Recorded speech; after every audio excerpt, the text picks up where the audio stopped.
The day I got the court notice, I felt my stomach twist into knots. My ex, Maya, had dragged me to court demanding child support for a child she claimed was mine.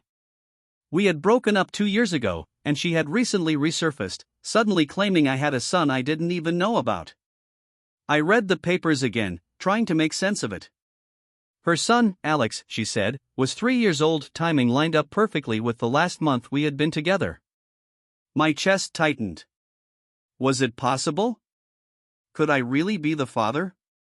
The thought made my hands tremble. I hired a lawyer immediately, someone who had dealt with messy paternity cases before.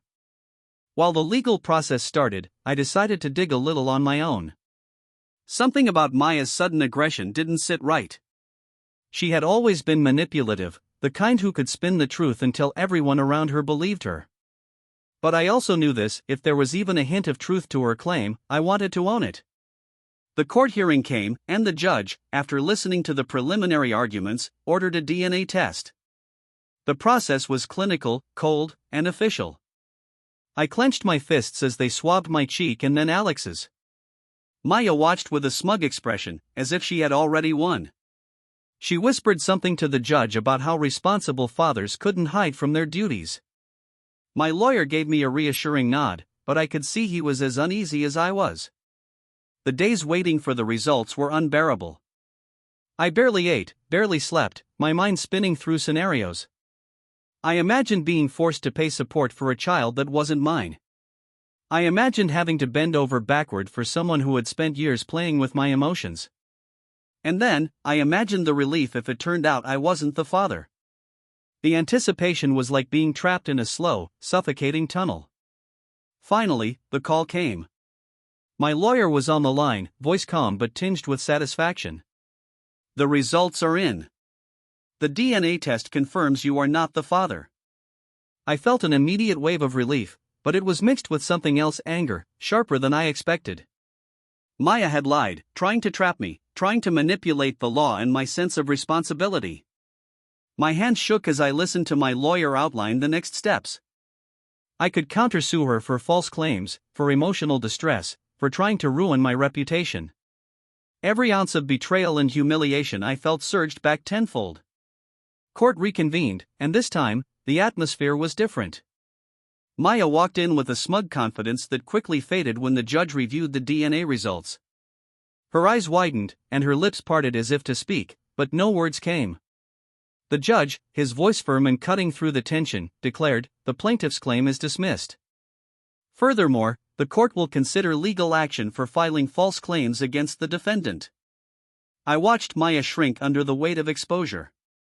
All the manipulations, the lies, the calculated charm she had used on me, evaporated in an instant. She had underestimated one thing: proof. Evidence doesn't lie. DNA doesn't lie. And the truth, cold and undeniable, had shattered her web of deceit. After the hearing, I met with my lawyer outside the courtroom. He handed me a folder with all the documents to file a countersuit. I glanced at them, thinking of the nights I had spent lying awake, wondering if I had been a father without knowing it, fearing the financial and emotional burden she had tried to impose on me. It was infuriating, but there was also satisfaction.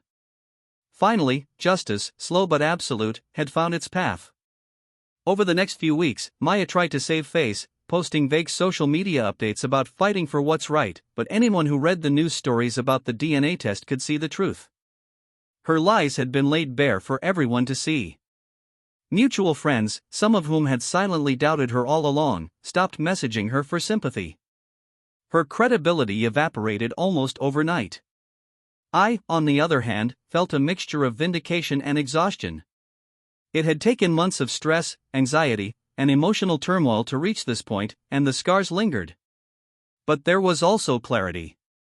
I realized how manipulative she had been, and I vowed never to let someone like that back into my life. Trust, once broken in such a calculated way, could not be easily repaired. The countersuit moved forward, and eventually, the court ordered Maya to pay for my legal fees and cover damages for filing a false claim. It was a small victory, but it felt like a restoration of balance. I didn't need her money, not really, but it was symbolic. It was proof that lies have consequences, that the truth matters more than deceit and manipulation. I took a long walk one evening after the legal battles ended, breathing in the crisp air and feeling the weight of months lift off my shoulders. The betrayal had hurt deeply, but it had also taught me resilience.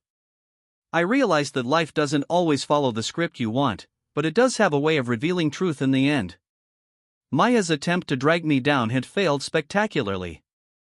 She had counted on my sense of responsibility, my good nature, and the law's initial presumption of innocence. But she hadn't counted on evidence, on facts, on the unwavering certainty that comes from proof. And now, she faced the consequences of her actions, while I could finally begin to rebuild my life, free from the weight of lies and manipulation.